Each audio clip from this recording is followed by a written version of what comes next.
Welcome back, everybody. Have you ever opened up a blank notebook and thought, am I starting a diary? A journal? A chaotic life log of feelings and bad coffee? Also, what are people actually writing in those famous diaries we keep hearing about?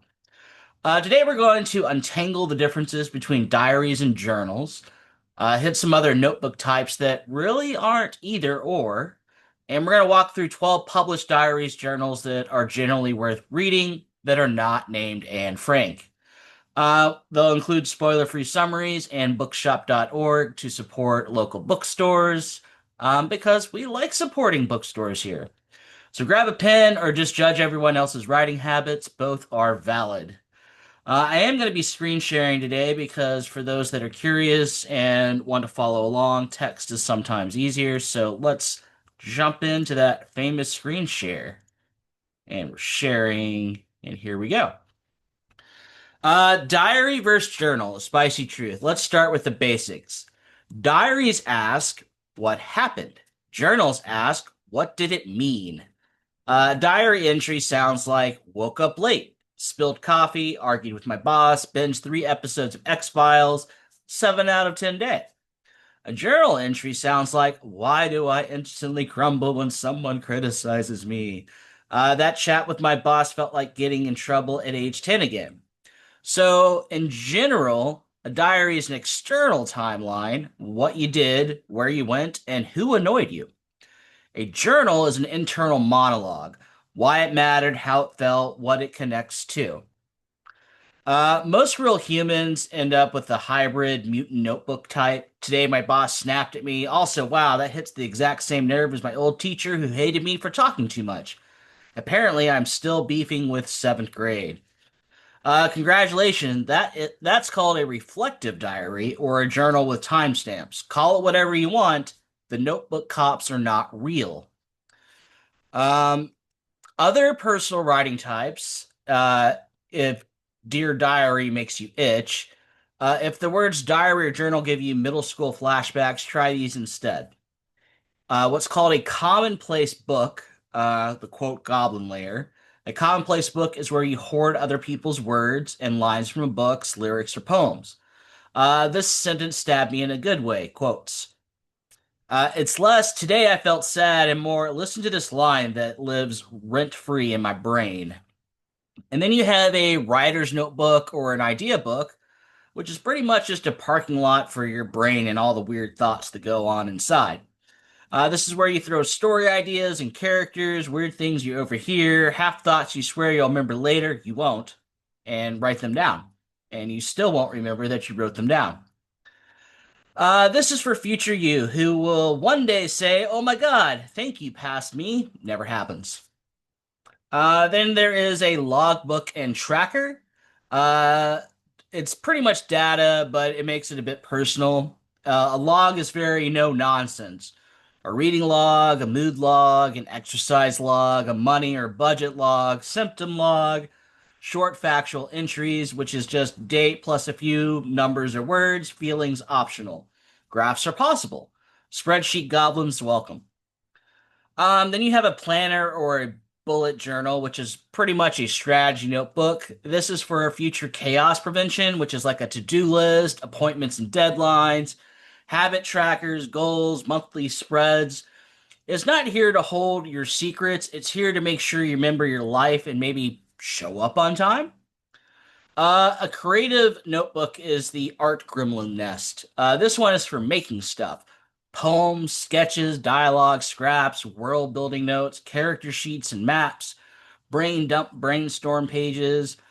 Less therapy, more sandbox. Feelings do show up, but they're not the main quest. And then I'm going to mispronounce this word. Zettelkasten or linked notes, which is a galaxy brain system. It's just a really nerdy one where you write short notes, each with one idea, and then link them. This quote reminds me of that concept. This scene belongs with that theme. Over time, you build a web of connected thoughts, amazing for research, big creative projects, or if you just enjoy pretending your notebook is a tiny knowledge RPG or role playing game. So, quick recap. Want to remember your days? That's a diary. You want to understand yourself? That's a journal. Want to hoard ideas, quotes, and data? That's notebooks, logs, commonplace books, and linked notes. And yes, you can do all of them in one book, like a glorious chaos wizard that you are.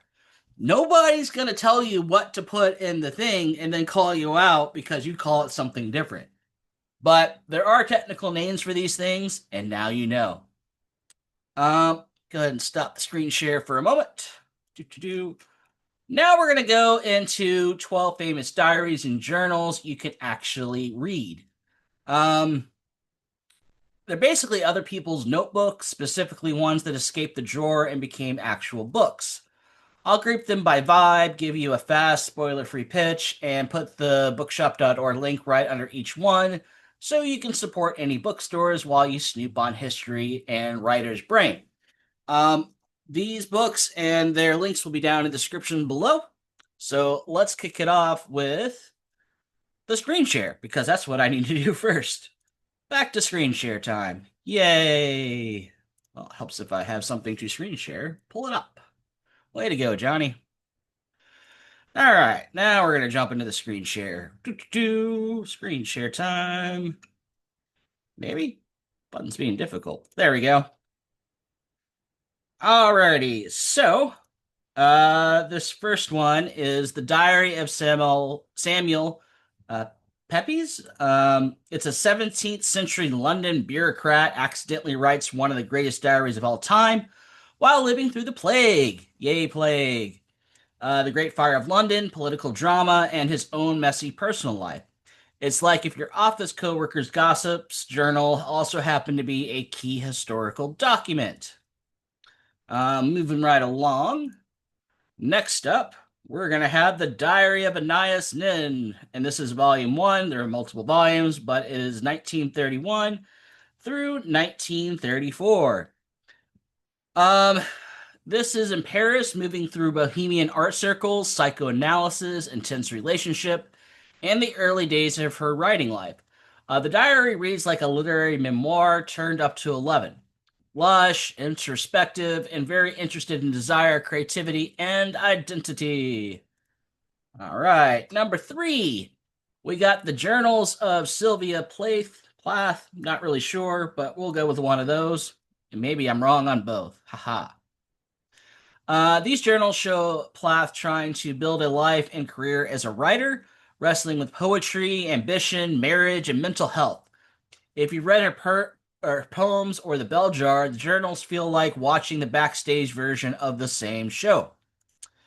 Going on to number 4, we got a writer's diary by the Virginia Woolf Library, authorized edition here, but aka Virginia Woolf is the author.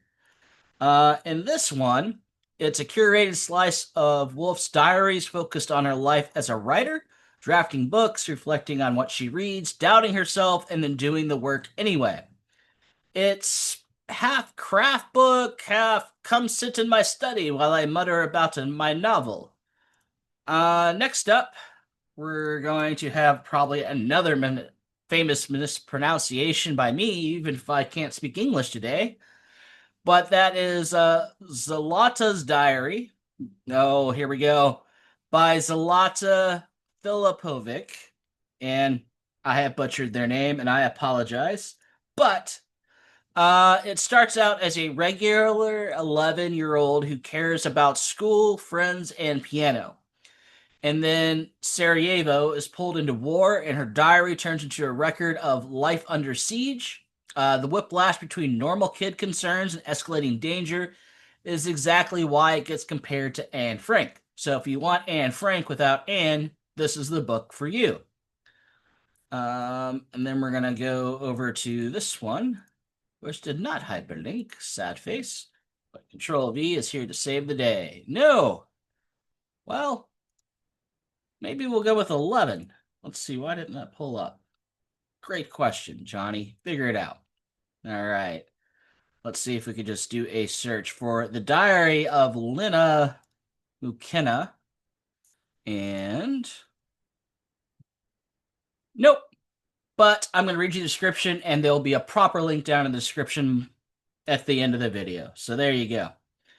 The Diary of Lena Mukana is a girl's life in the siege of Leningrad, by Lena Mukina. Lena is a teenager when Nazi forces surround Leningrad, and her diary captures both the emotional shock and the brutal logistics of surviving starvation and bombardment. It's a first person view of one of the most horrific sieges of the 20th century, up close, not in a textbook. So, again, I apologize for not having the proper link at the time of this recording, but it will be down in the description. You will be saved, I promise. All right, so moving on. This one we do have a link for, and this is Nella's Last War. And it is by Nella Last, which is ironic. Catchy title as well. Nella is an English housewife and writes for the Mass Observation Project and records everything from rationing and air raids to the way the war reshapes her sense of self. It's everyday life meets big history, shopping, volunteering, marriage, fear, and growth all squished into the same pages. And next up, we got the Journal of Henry David Thoreau, 1837 to 1861. And that's an interesting cover. Anyway, Thoreau's journal is one long, detailed conversation with nature and philosophy, daily walks, seasonal changes, and musings that later turn into essays and books. If Walden is the album, the journal is the giant behind the scenes playlist. Uh, and next up, we got How to End a Story, which are collected diaries written by Helen Garner. And this one is an Australian writer, chronicles 20 years of her life, love, divorce, motherhood, work, and a lot of sharply observed everyday moments. Diaries are funny, ruthless, and intimate, and critics have been calling them some of the best diaries since Virginia Woolf's. We mentioned them earlier. Surprise, surprise. Next up, we're going to have the Andy Warhol Diaries. Yep, there he is, written by, well, Andy Warhol. Aha. It was edited by Pat Hackett. Warhol literally phones in his diary, calling his assistant almost every day to dictate what happened. The result is a pretty wild tour through the New York art world, money talk, celebrity gossip, parties, and a surprisingly sensitive eye for details that most people would ignore. All right, moving on. Maybe? All right. Theft by finding. Going up here. What happened? There it is. All right, Theft by Finding. By David Sedaris. Not really sure. One of those. This is Sedaris cherry picking decades of his diaries, crummy jobs, weird encounters, family stories, and the slow evolution into the humorous many readers already know. You can see how one-liner observations in a notebook eventually become the full essays in his books. And looking at here, I think we got one more. Yeah, that was 11. What did we miss here? We missed one. Let's see. Nope, not that one. Not that one. Maybe not that one. Here we go. Let's see. We'll just do a quick Google search for this one. And it is The Secret Diaries of Miss Ann Lister. I Know My Own Heart, Ann Lister. This one will be on Amazon because it's not available at bookshop.org. And this one is about was a 19th century landowner and traveler who wrote coded diaries detailing her business, dealings, travel, and relationships with women. This volume covers 1816 through 1824 and reads like a mix of period drama, queer history, and shocking modern self-awareness. Yay! All right, we're going to end the screen share there. And just making sure I got them all. I did. And again, I apologize for that one. It will be down in the description notes again. So, now what do you do with all this besides build an intimidating to be read pile? You can straight up steal structures from these people. If you like Pepys or Anilla's Last, try a tiny daily log. 3 bullets, which is basically one event, one feeling, one random detail, and done. If Ploth, Wolf, or Garner are your speed, keep a writer's diary. Each day you write down, jot down what you worked on, what you read, and one unfiltered sentence about how it's going. If Zlata, Lena, or Ann Lister call to you, think about your own era. A move, a job, a relationship, an identity shift, and keep a focused diary just for that chapter. Most of these writers did not think, ah, yes, time to create a future classic. They were just trying to survive their own brain circumstances. That's how they kept their sanity in check. If your notebook helps you live your life a little more honestly or a little more clearly, it's pretty much doing its job, published or not. So, if this gave you some ideas, tell me in the comments, are you team diary or team journal or team chaos hybrid? All the books I mentioned will have their links right on the screen in the description. So if something grabbed you, you can support indie bookstores while you pick it up. And yeah, I think that's going to do it. Appreciate you all watching. Wish you happy reading if you decide to pick up the books, and may your future notebooks be slightly less confusing. If you like what I'm doing here, please like and subscribe and comment, of course. I'm also doing a Patreon, which is a book club and some other deliverables. That link will also be down in the description. And as always, keep on booking on.